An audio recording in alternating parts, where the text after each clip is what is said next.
दोस्तों स्टडी 91 के YouTube channel में आप सभी का बहुत बहुत स्वागत है। दोस्तों आज आप सभी के समक्ष भारतीय संविधान की क्लास में अगले लेक्चर सीरीज को लेकर हाजिर हूं दोस्तों, जो हमारा 162वां लेक्चर है। ठीक है, इसके पहले कुल 11 लेक्चर आपके भारतीय संविधान से संबंधित दिए जा चुके हैं। इसी सीरीज में दोस्तों 150 लेक्चर जो हम लोगों ने पढ़ा था, वो 150 लेक्चर में हमने प्राचीन इतिहास, मध्यकालीन इतिहास और आधुनिक भारत के इतिहास से संबंधित सवालों को देखा। और अब इसी सीक्वेंस में 151 नंबर से जो क्लास चल रही है वो आपके भारतीय संविधान से संबंधित क्लास है। ठीक है, तो ये देखते हैं दोस्तों और पढ़ने का क्रिया आरंभ करते हैं। आज जो हमारा चैप्टर है वो एक नया चैप्टर शुरू हो रहा है जिसे हम मौलिक अधिकार के नाम से जानते हैं। मौलिक अधिकार की जब आप बात करेंगे ना, तो सबसे पहले आप पढ़ेंगे समानता का अधिकार, जो अनुच्छेद 14 से लेकर 18 तक दिया गया है। उससे संबंधित भी सवाल आज मैं आपको कराऊंगा। अच्छा, किस प्रकार के सवाल आपसे आपकी परीक्षा में इस चैप्टर से पूछे जाते हैं? जैसे सवाल आता है कि मूल अधिकारों पर प्रतिबंध लगाने का अधिकार किसके पास है। ठीक है, ऑप्शन भी ऐसे देता है कि नहीं संसद के पास है, या फिर राष्ट्रपति के पास है, या सर्वोच्च न्यायालय के पास है,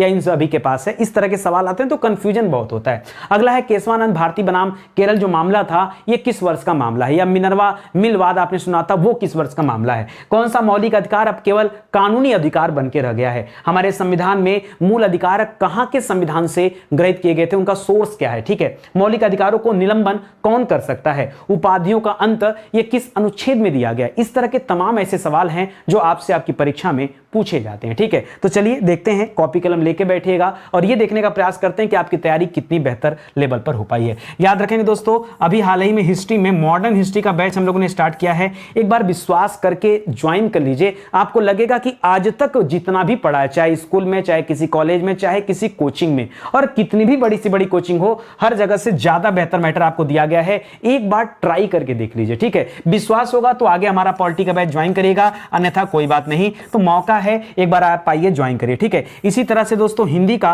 बैच भी दोस्तों आ चुका है और आगे यूपी स्पेशल का भी दोस्तों नया बैच बन रहा है। इस पर भी काम किया जा रहा है। धीरे धीरे बैच सामने आता है, ऐसा नहीं कोई मशीन नहीं हूं मैं कि तुरंत के तुरंत लेके आ जाऊं। बड़ा रिसर्च करके मैटर बनाना पड़ता है। जो बच्चे पढ़े होंगे उनको लगा होगा कि सर तमाम बहुत सारी क्लासेस पढ़ा, तमाम जगहों पर कोचिंग किया, लेकिन जितना मैटर स्टडी 91 ने दिया आज तक हमें कहीं मिला नहीं है। ये हमारा हेल्पलाइन नंबर है, कॉल करके संपर्क कर सकते हैं। सीधे चलिए आइए अपने सवालों पर आते हैं और देखते हैं कि किस तरह के सवाल आपसे आपकी परीक्षा में पूछे जाते हैं। तो ध्यान दीजिएगा, आज हमारा 162वां लेक्चर है और क्वेश्चन नंबर 4831 से लेकर के 4860 तक के सवालों पर चर्चा करेंगे। मुख्य रूप से बात करेंगे समानता के अधिकार से संबंधित सवालों पर, लेकिन पहले हम मूल अधिकार के सवाल पढ़ लेते हैं। पहला सवाल बहुत आसान है, लिख रहा है हमारे संविधान में मूल अधिकार जो है यह कहां के संविधान से ग्रहण किया गया है? तो याद रखेगा, अ से अधिकार और अ से अमेरिका। क्या याद रखेंगे?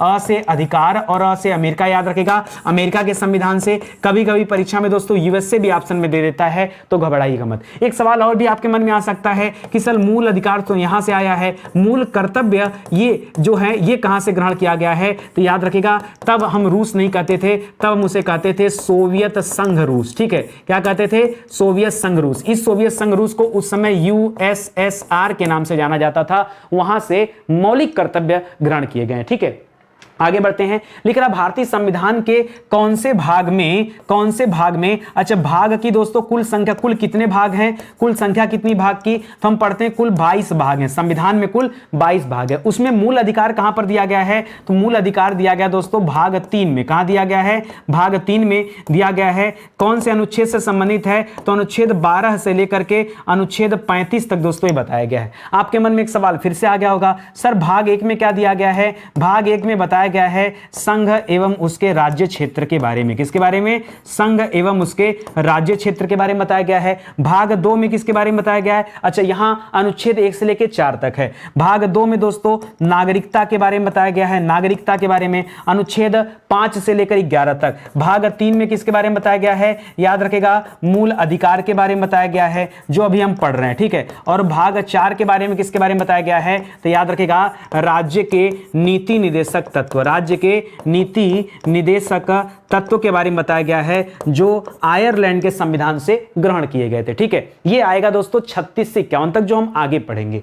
अगला सवाल है, डॉक्टर भीमराव अंबेडकर ने संविधान के किस भाग को सबसे अधिक आलोकित भाग कहा? क्या कहा? सबसे अधिक आलोकित भाग किसे कहा है? तो याद रखेगा, भाग 3 को कहा है। किसे कहा है? भाग 3 को सबसे अधिक आलोकित भाग का है। एक सवाल और पूछता है दोस्तों, जरा ध्यान दीजिएगा। सवाल पूछता है कि भीमराव अंबेडकर ने डॉक्टर डॉक्टर भीमराव अंबेडकर जी ने किसे संविधान की आत्मा कहा है। ठीक है, अंबेडकर जी ने क्या कहा है, किसे संविधान की आत्मा कहा है। ठीक है, तो याद रखेंगे दोस्तों, अनुच्छेद 32 को कहा है। किसे कहा है, अनुच्छेद 32 को कहा है। अनुच्छेद 32 में क्या है, संवैधानिक उपचारों का अधिकार है। यानी जब कभी मूल अधिकारों का हनन होता है तो ऐसे में सुप्रीम कोर्ट रीट जारी करती, 5 प्रकार की रीट होती है, उसी को इन्होंने क्या कहा है, संविधान की आत्मा कहा है। यह सवाल भी आपसे आपकी परीक्षा में पूछा जाता है। ठीक है, अगला सवाल क्या लिख रहा है, पढ़िए ध्यान से। लिख रहा है मौलिक अधिकारों को निलंबन कौन कर सकता है। निलंबन मतलब क्या होता है दोस्तों, निलंबन का तात्पर्य है कुछ समय के लिए समाप्त कर देना। कुछ समय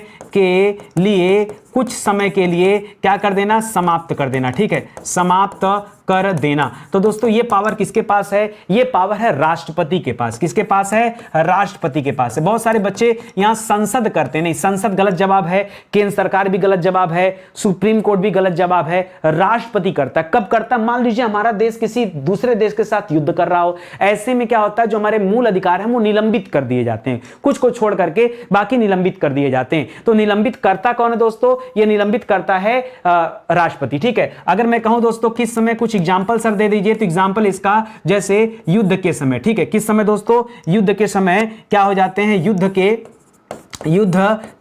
समय, चाहे युद्ध के समय कहें या फिर हम इसी को कह दें आपातकाल के समय। किस समय, आपातकाल के समय हमारे मौलिक अधिकार क्या कर दिए जाते हैं, राष्ट्रपति के द्वारा निलंबित कर दिए जाते हैं। ये सब सवाल आते हैं परीक्षा में।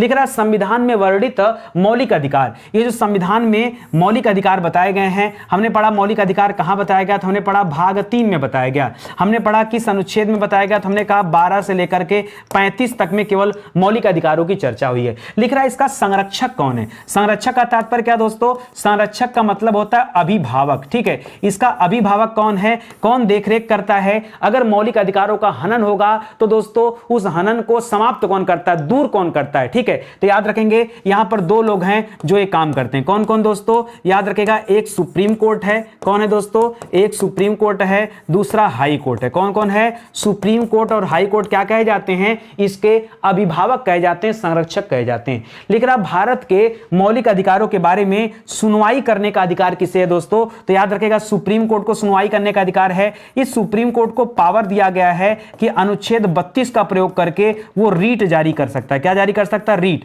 और रीट के माध्यम से अगर किसी व्यक्ति के मौलिक अधिकार का हनन हुआ है तो उसे वह मौलिक अधिकार दिलाया जा सकता है। इसी तरह से हाई कोर्ट के पास जो पावर है यह अनुच्छेद 226, ठीक है, अनुच्छेद 226 के तहत हाई कोर्ट के पास क्या पावर है, वह भी रीट जारी कर सकता है। और मौलिक अधिकारों का अगर हनन हुआ है तो मौलिक अधिकार व्यक्ति को दिए जाने चाहिए, मिलने चाहिए। इसलिए दोस्तों ये दिलाने का काम हाई कोर्ट और सुप्रीम कोर्ट के पास है। तो एक एक शब्द पर आप ध्यान दीजिएगा, ये संविधान है, इसे आप अपने अकॉर्डिंग नहीं पढ़ सकते। यहां ध्यान देना पड़ेगा कि निलंबित कौन कर सकता है, मूल अधिकारों पर संशोधन कौन कर सकता है, गार्जियन कौन है, सब अलग अलग जवाब हैं। समझिए अगला सवाल लिख रहा है भारतीय संविधान के मौलिक अधिकार को किसके प्रति गारंटित बताया गया। ठीक है, ये मौलिक अधिकार किसके प्रति गारंटित हैं, तो संपूर्ण भारतीय नागरिकों के प्रति। किसके प्रति दोस्तों, संपूर्ण भारतीय नागरिकों के प्रति। भारतीय जो भारत के नागरिक हैं, ये मौलिक अधिकार उन भारतीय नागरिकों के लिए तैयार किए गए हैं, इसलिए किसके प्रति गारंटित हैं, तो ये जो है भारतीय नागरिकों के प्रति गारंटित हैं। ठीक है, अगर कहीं उल्लंघन होता है तो मदद कौन करेगा, उल्लंघन के दौरान सहायता कौन करेगा आपकी, तो याद रखेगा सहायता करने के लिए बताया तो या तो हाई कोर्ट सहायता करेगा या तो सुप्रीम कोर्ट सहायता करेगा। कैसे सहायता करेगा, तो पावर है इनके पास, अनुच्छेद 32 बताया और पावर क्या बताया, अनुच्छेद 226 बताया। ये सब याद रखिए, बार बार परीक्षा में सवाल यहीं से आते हैं। ना भरोसा हो क्वेश्चन पेपर खोल के देख लीजिए, खुद ही समझ में। और आप वैसे भी समझदार, आपको बेवकूफ नहीं बनाया जा सकता। ठीक है, आगे पढ़िए। लिख रहा भारत में रहने वाला विदेशी नागरिक, मान लीजिए कोई भारत में रहने वाला क्या है, विदेशी नागरिक है, करा उसे कौन से मौलिक अधिकार का दावा नहीं कर सकता। ठीक है, अगर जो भारत में रहने वाला, देखिए विदेशी नागरिकों के लिए 2 चीजें बताई गई यहां पर कि एक तो जीवन जीने का अधिकार, ठीक है, जीवन जीने का अधिकार, जीवन जीने का अधिकार। ठीक है, जिसके बारे में कहां बताया गया दोस्तों, इसके बारे में आप पाएंगे अनुच्छेद 21 में। ठीक है, तो जो अनुच्छेद 21 में 2 बातें कही गई हैं, एक तो नहीं नहीं नहीं नहीं, ये तो जीवन जीने का अधिकार तो सबके पास है, ये व्यवसाय का अधिकार, ये अभी पहले समझिएगा, थोड़ा सा यहाँ पे कंफ्यूजन हुआ, कंफ्यूजन नहीं हुआ, सवाल पूछने का पैटर्न अलग है। अगर हम विदेशी नागरिकों की बात करते हैं और कह रहा है कि दोस्तों कि वो अपने मौलिक अधिकार का दावा कर सकता है, तो कर क्या सकता है दोस्तों, उसके पास दो तरह की स्वतंत्रताएं दी गई हैं, एक व्यापार एवं व्यवसाय की स्वतंत्रता, ठीक है, व्यापार एवं व्यवसाय की स्वतंत्रता उसे भारत में दी गई है। लेकिन दोस्तों क्या नहीं दिया गया है, तो बहुत कुछ नहीं भी दिया गया, जैसे उसको अपने अभिव्यक्ति को प्रकट करने की स्वतंत्रता नहीं, कहीं कुछ भी बात नहीं कर सकता है, ठीक है, या फिर कई जीवन जीने के अधिकार में दोस्तों कई सारी चीजों को निलंबित भी कर देते हैं राष्ट्रपति, लेकिन यहां पर विदेशी मामले में याद रखेंगे कौन सा उसको प्राप्त है, तो सिर्फ व्यापार और व्यवसाय का अधिकार दोस्तों से प्राप्त है। लिख रहा है कौन सा मौलिक अधिकार अब केवल कानूनी अधिकार बन के रह गया है, तो याद रखेगा संपत्ति का अधिकार। कौन सा अधिकार, संपत्ति का अधिकार। अब ये क्या है दोस्तों, सिर्फ कानूनी अधिकार है, ये मूल अधिकार नहीं, ये पहले मूल अधिकार था, ठीक है, ये क्या था दोस्तों, ये पहले मूल अधिकार था, पहले मूल अधिकार था, अब नहीं है, ठीक है, अब नहीं है। और पहले जब था तब ये कहां पे था, तब ये था अनुच्छेद 31 में, कहां पे था दोस्तों, अनुच्छेद 31 में था। लेकिन दोस्तों एक संशोधन हुआ, ठीक है, जिसे हम कहते हैं 44वां संविधान संशोधन। क्या कहते हैं, 44वां संविधान संशोधन नाम देते हैं। जब ये संशोधन हुआ, अच्छा किस वर्ष हुआ था संशोधन, तो याद रखेंगे 1978 में हुआ था, और तब इसे कानूनी अधिकार बना दिया गया और इसे 31 से हटा करके कहां रख दिया गया, अनुच्छेद 300 क में रख दिया गया। कहां रख दिया गया, अब जो संपत्ति का अधिकार है ये अनुच्छेद 300 क में मिलता है, पहले कहां था, पहले अनुच्छेद 31 में था। तो याद रखेंगे अब यह मूल अधिकार नहीं है, अब यह कानूनी अधिकार है, ठीक है। लिख रहा है संपत्ति के मौलिक अधिकार को किस संशोधन द्वारा समाप्त कर दिया गया, तो याद रखेगा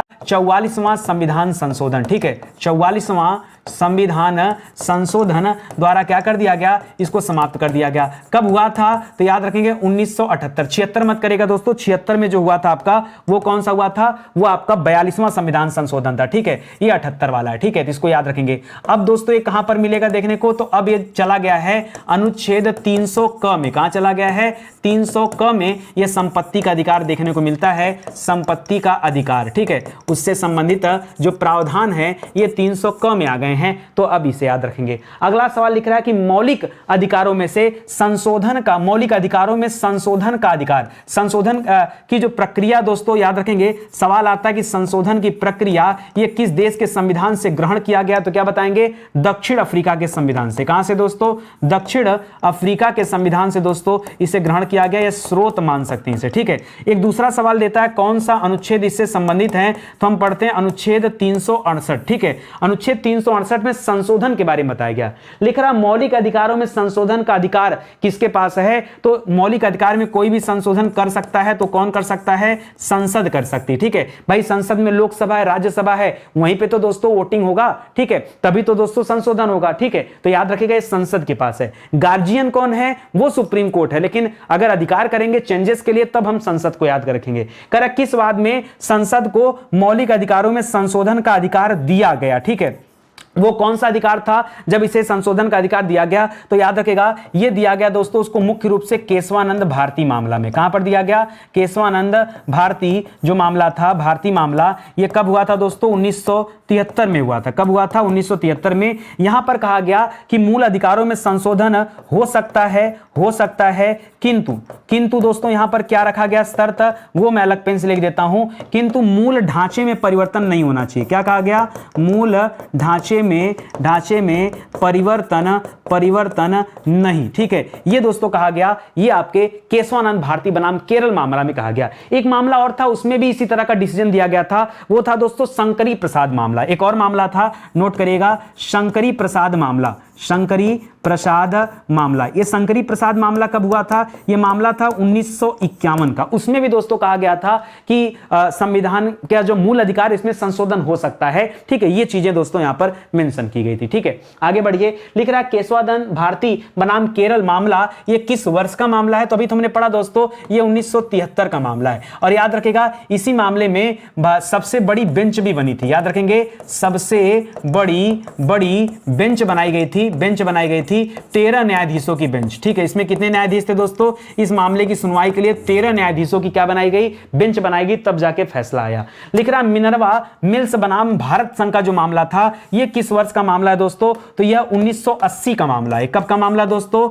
यह मिनर्वा मिल्स अगर बात करेंगे तो यह किस वर्ष का मामला है? 1980 का मामला है। ठीक है, और इसमें क्या कहा गया? सेम जो डिवीजन यहां आया था वही डिवीजन यहां फिर से दोहराया गया कि मूल ढांचे में परिवर्तन नहीं। क्या कहा गया? मूल ढांचे में परिवर्तन नहीं। ठीक है, यह कहा गया। ठीक है, इसको ध्यान में रख करके तब संशोधन हो सकता है। ठीक है, आगे लिख रहा है मूल अधिकारों पर प्रतिबंध लगाने का अधिकार किसके पास है? मूल अधिकारों पर प्रतिबंध मतलब उस पर क्या कर दिया? कुछ मूल अधिकारों पर प्रतिबंध लगा दिया, रोक दिया गया। तो अब यह अधिकार किसके पास है दोस्तों? अब देखिए सवाल में देखिएगा, या तो संसद देगा और या तो प्रतिबंध लगाने का अधिकार किसके पास है? राष्ट्रपति के पास भी है। ठीक है, कुछ केसेज में। ठीक है, याद रखेगा विशेष स्थिति में यह अधिकार किसके पास है? राष्ट्रपति के पास भी है। और ऐसे तो संसद के पास है कि संसद उससे संबंधित क्या कर सकती है? जैसे अब यही ले लीजिए, संपत्ति का अधिकार पहले था अब नहीं है, तो संसद ही तो कर रही है। तो प्रतिबंधित करने का अधिकार किसके पास है दोस्तों? ये संसद के पास है। देखिए जो कुछ आपको पढ़ाया जा रहा है ना, ऐसे ही हूबहू सवाल आपसे परीक्षा में पूछे जाते हैं। और मैं आपको कह रहा हूं, अगर आपको ये क्लास अच्छी लग रही है तो समझ लो सिर्फ डेमो है। आप विस्तार से कभी हमारी पेड प्रोग्राम में आइए, आपको लगेगा कि क्या गजब का पढ़ाया गया है, सब कुछ जैसे याद हो जा रहा है। कोई ऐसा व्यक्ति जो घोल के आपको पिला दे रहा है। आप विश्वास करिए, ऐसे हैं पेड कोर्स हमारे। आप एक बार मौका दीजिए, सिर्फ जुड़ के देखिए, खुद ब खुद समझ में आएगा। किताबें भी दोस्तों अपने आप में एंटीक हैं। ठीक है, ये हमारा हेल्पलाइन नंबर है। हेल्पलाइन नंबर पे कॉल करके पता कर सकते हैं कि किताबें कैसे खरीदी जाए, स्टडी 91 की अपनी किताबें कैसे ली जाए। ये किताबें ऑनलाइन भी अवेलेबल हैं, ऑफलाइन भी अवेलेबल हैं, कैश ऑन डिलीवरी पे भी अवेलेबल हैं, और अगर आप प्रीपेड में लेना चाहते हैं तो उस पर भी अवेलेबल है। हर तरीके से अवेलेबल है, बस आप जैसे खरीदना चाहें। चलिए आगे बढ़ते हैं, अगले सवाल पर आते हैं। अगला सवाल लिख रहा है कि किस मूल अधिकार को किसी भी परिस्थिति में निलंबित नहीं किया जा सकता। भाई कुछ मूल अधिकार ऐसे हैं जिनको आप समाप्त नहीं कर सकते। वो कौन सा अधिकार है? तो जीवन और स्वतंत्रता का अधिकार। जीवन जीने एवं स्वतंत्रता का अधिकार, स्वतंत्रता का अधिकार। ठीक है, इसको किसी भी हाल में निलंबित नहीं किया जा सकता। यह था दोस्तों अनुच्छेद 21, जो मैं पीछे बताना चाह रहा था, यही वो अनुच्छेद 21 है। ठीक है, इसको समाप्त नहीं कर सकते। भाई चाहे देश किसी से भी लड़ने में बिजी हो, लेकिन आपके जीवन जीने का अधिकार कोई थोड़े छीन सकता है। ठीक है, तो याद रखेगा यह जरूरी है। लिख रहा वे मूल अधिकार जो सशस्त्र सेनाओं के सदस्यों को उपलब्ध नहीं है। देखिए बहुत सारे अधिकार ऐसे हैं जो सेना में लोग रहते हैं उनके लिए अवेलेबल नहीं दोस्तों। तो उसको कौन निर्णय करता है? उसका निर्णय कौन लेता है? तो उससे उसका निर्णय दोस्तों संसद लेती है। संसद क्या करती है? उसके लिए अलग से कानून बनाएगी, विधि बनाएगी। ठीक है, तब होगा। लिख रहा मूल अधिकार की परिभाषा ये किस अनुच्छेद में दिया गया है? तो जब हम स्टार्टिंग करते हैं मूल अधिकार के बारे में पढ़ना, तो सबसे पहले पढ़ते हैं अनुच्छेद 12 के बारे में। ये अनुच्छेद 12 में दोस्तों मूल अधिकार के बारे में बताया गया। ठीक है, इसके बाद जब 13, 14, 15 आएंगे तो आगे हमें और चीजें मिलेंगी। तो 12 में मूल अधिकार के बारे में बताया गया। लिख रहा मूल अधिकारों से असंगत या उनका अल्पीकरण करने वाली जो विधियां हैं वो किस अनुच्छेद में निहित हैं दोस्तों? तो वो अनुच्छेद 13 में बताई गई। ठीक है, मूल अधिकार की परिभाषा 12 में है और उनकी असंगत विधियों के बारे में दोस्तों 13 में बताया गया। लिख रहा कानून के सामने समानता और कानूनों की समान सुरक्षा की गारंटी। ठीक है, ये दोस्तों किस अनुच्छेद में दिया गया है? तो अनुच्छेद 14 में दिया गया। ठीक है, अनुच्छेद 14 में दिया गया। फिर से एक बात बताना चाहूंगा दोस्तों, इसमें लिखा है कि विधि के समक्ष समता, विधि के समक्ष समानता। ठीक है, समानता ये लाइन है दोस्तों यहां पर, तो याद रखेगा विधि यानी कानून के समान है, कानून के सामने सभी व्यक्ति समान है। इससे भी दोस्तों 14 नंबर पे बताया गया है। लिख रहा किस विधि में एक और विधि के समक्ष समानता की बात की गई है, तो दूसरी ओर समान संरक्षण की बात की गई। ध्यान दीजिएगा, एक तरफ समानता की बात, दूसरी तरफ समान संरक्षण की बात की गई है। ये हम किस अनुच्छेद की बात करें दोस्तों? ये हम अनुच्छेद 14 की ही बात करें, क्योंकि कभी भी विधि के समक्ष समानता या समता की बात करें तो हमेशा याद रखेगा अनुच्छेद 14। अनुच्छेद 14 से लेकर अनुच्छेद 18, ये जो 4 अनुच्छेद हैं 14, 15, 16, 17, 18। ठीक है, ये दो जो है दोस्तों, इनको क्या कहा जाता है? इनको कहा जाता है समानता का अधिकार। ये सभी समानता के अधिकार से ही संबंधित हैं। सवाल दे रहा धर्म, मूल वंश, जाति, लिंग और जन्म स्थान, ये 5 चीजें हैं। देखिए 1 नंबर, 2 नंबर, 3 नंबर, 4 नंबर और 5 नंबर, ये 5 चीजें हैं। तो 5 लगा तो आप यहां भी 5 लिख लीजिए, इसके आगे 1 लगा लीजिए। तो याद रखेगा जब आप पढ़ते हैं अनुच्छेद 15, ठीक है, तो अनुच्छेद 15 में कहा गया कि इन्हीं 5 के आधार पर विभेद मतलब किसी मतलब जाति के आधार पर किसी का विभेद नहीं किया जाएगा कि भाई फलाने जाति के हैं, या जन्म स्थान के आधार पर, या लिंग के आधार पर, या मूल वंश के आधार पर। इन आधारों पे दोस्तों कोई भी विभेद नहीं किया। विभेद मतलब क्या है? विभेद का मतलब होता है क्या करना, अलग पहचान, ठीक है, अलग पहचान ये नहीं किया जाएगा, मतलब विभेद अलग नहीं किया जाएगा, याद रखेंगे। लिख रहा है लोक नियोजन के विषय में अवसर की समता, याद रखेगा। यहां बहुत सारे बच्चे समानता लिखते हैं, समानता नहीं है, याद रखेगा क्या लिखा हुआ है, समता, यही बिल्कुल परफेक्ट है। और लोक नियोजन माने पता क्या होता है? लोक नियोजन माने होता है सरकारी नौकरी। लोक नियोजन माने क्या होता है? सरकारी नौकरी के संदर्भ में दोस्तों यहां पर बात हो रहा है। तो उसमें अवसर की समता होगी, सभी को एक अवसर दिया जाएगा। इसके बारे में कहां बताया गया दोस्तों? अनुच्छेद 16 में बताया गया। कहां बताया गया है? अनुच्छेद 16 में बताया गया। और एक विशिष्ट अनुच्छेद में आपको बताने चल रहा हूं, सुनिए। लिख रहा है किस अनुच्छेद के अनुसार राज्य नौकरियों में किस आधार पर दोस्तों? निवास के आधार पर लिख रहा है विभेद कर सकता है। नहीं, विभेद कर सकता है। कौन कर सकता है? राज्य कर सकता है। क्या गजब का बात है, ठीक है। ये दोस्तों कहां दिया गया? तो ये कहा गया दोस्तों अनुच्छेद 16 में। कहां कहा गया है? 16 में, या इसी को हम लिख दें 16C में कहा गया, ठीक है, कि नौकरी के मामले में, जैसे कई राज्य होते हैं ना, वो अपने यहां क्या करते हैं, नौकरी के मामले में प्रायोरिटी देते हैं कि हमारे यहां नौकरियां जो हमारे राज्य के लिए लोगों के लिए, ठीक है, बाहरी के लिए नहीं। याद रखेगा यहां निवास की बात की गई है, ध्यान रखेंगे, यहां जन्म स्थान की बात नहीं की गई, ठीक है, जन्म स्थान की बात नहीं की गई, जन्म स्थान। तो आप घबरा क्यों रहे थे? जन्म स्थान की बात नहीं है दोस्तों, याद रखेंगे, ठीक है। आपके सामने जो 5 था ना, देखिए धर्म था, मूल वंश था, जाति था, लिंग था और जन्म स्थान था, जबकि ये निवास स्थान की बात कर रहा है। बहुत ध्यान से पढ़िएगा, जन्म स्थान की बात नहीं कर रहा है, ये निवास स्थान की बात कर रहा है कि जो भी व्यक्ति उस राज्य में निवास कर रहा होगा उसे नौकरी मिलेगी। इस बात को याद रखेंगे। ये 16G या 16C के अंतर्गत आता है। अगला लिख रहा है अवसर की समानता से संबंधित सर्वाधिक चर्चित मामला कौन सा था? तो दोस्तों एक चर्चित मामला था, शायद आपको न जानकारी हो, एक चर्चित मामला था मंडल आयोग। जी हां दोस्तों, मंडल आयोग, और शायद आप इसके बारे में नहीं जानते। मंडल आयोग की अध्यक्षता दोस्तों किसने किया था? पहले एक एक बातें समझ जाइए। इसकी अध्यक्षता बीपी मंडल कर रहे थे। कौन कर रहे थे दोस्तों? बीपी मंडल नाम के एक व्यक्ति थे, बीपी मंडल, ठीक है। पूछता है सवाल, अभी एक एक चीजें बताऊंगा। एक बात, अब बीपी मंडल के अध्यक्षता में ये मंडल आयोग तो बन गया, लेकिन दोस्तों ये बना कब? अगर पूछे कब बना, मैं पूरा लिख दूं यहां पे, ठीक है। अगर पूछ दे कब बना तो बताएगा दोस्तों 1980 में बना था। कब बना था दोस्तों बीपी मंडल? 1980 में। और पूछे इसने अपना रिपोर्ट कब दिया, तब क्या बताएंगे? इसने अपना रिपोर्ट दिया 10 साल बाद, 1990 में। अब आइए मैं बताता हूं कि इस मंडल आयोग में क्या कहा गया। इस मंडल आयोग में कहा गया कि सरकारी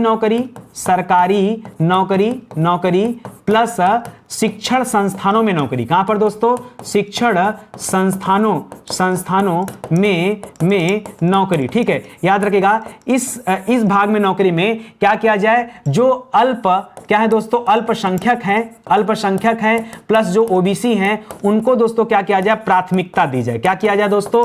प्राथमिकता दिया जाए। क्यों? क्योंकि दबे कुचले लोग हैं, इसलिए इनको आगे बढ़ाया जाए। तो अभी तो कहा गया कि हम विभेद नहीं करेंगे, फिर मंडल आयोग बनाकर ये विभेद वाली स्थिति तो बन रही है। जाति के आधार पर, धर्म के आधार पर विभेद बन रहा है कि नहीं बन रहा? आप देखिए ध्यान से। तो यही दोस्तों कंट्रोवर्सी वाले सवाल बनते हैं कि जो आर्थिक रूप से वंचित समुदाय हैं उनको शामिल किया जाए। यहां केवल इतना ही नहीं कहा गया, यहां पर यह भी कहा गया कि आर्थिक रूप से जो कमजोर हैं, आर्थिक रूप से कमजोर, ठीक है, वो किसी भी जाति धर्म के हों, ठीक है, उन सभी के लिए दोस्तों क्या किया जाए? प्राथमिकता दिया जाए। ये बात दोस्तों सबसे पहले मंडल आयोग ने कहा था, याद रखेंगे। लिख रहा अस्पृश्यता का अंत ये किस अनुच्छेद में निहित है? ठीक है, तो अस्पृश्यता के बारे में आप पढ़ेंगे अनुच्छेद 17 में। कहां पढ़ेंगे दोस्तों? अनुच्छेद 17 में अस्पृश्यता के अंत के बारे में कहा गया है। अस्पृश्यता का अंत मतलब क्या होगा? सीधे सीधे पहले छुआछूत होता था, ठीक है, तो छुआछूत की समाप्ति हो गई, ठीक है, छुआछूत की समाप्ति, ठीक है, तो याद रखेंगे इससे संबंधित है। लिख रहा अनुच्छेद 17 को प्रयोग करते हुए संसद ने किस वर्ष